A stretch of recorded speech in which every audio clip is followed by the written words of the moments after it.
Today's video will explain the difference between ISA and HASA.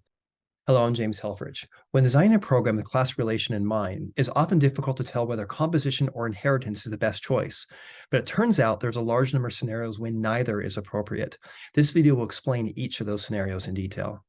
There are 5 class relations which can be satisfied with neither composition nor inheritance. The first is disjoint, when class A and class B are unrelated in every way. The next is they're weak related, when class A uses class B as a local variable or as a pass parameter. The next is when they're related by scope. Nested classes are neither composition nor inheritance, though they can be composition additionally if you choose. Composition siblings. When 2 classes are used by the same class, those 2 classes are neither composition nor inheritance.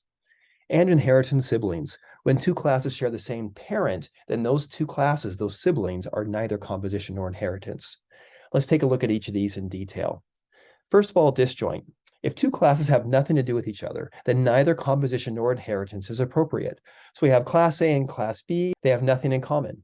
In that case, class A and class B are completely unrelated.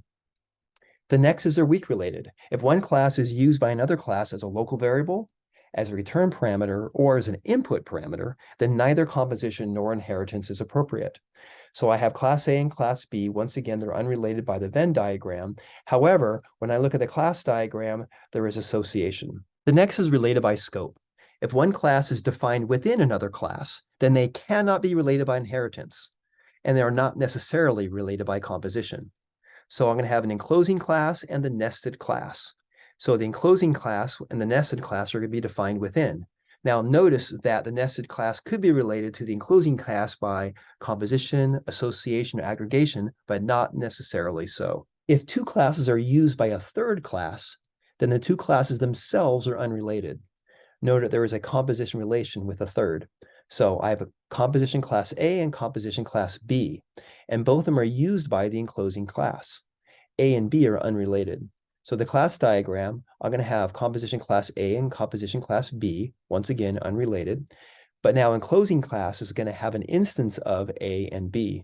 So A and B are unrelated, although A is related to enclosing class and B is related to enclosing class as well. The final scenario is inheritance siblings. 2 classes are both derived classes to the same base class. In this case, the 2 derived classes are unrelated, even though they're related to the base. So I'm going to have derived class A and derived class B, and they share a base class together. So the class diagram is going to have derived class A and derived class B, and there is going to be a base class, and they're going to be related to the base class through inheritance. Now notice A and B are unrelated, but derived class A is related to base class through inheritance, and derived class B is related to base class through inheritance. You can learn more about the different flavors of unrelated classes in the ISA and HASA chapter of the software design textbook.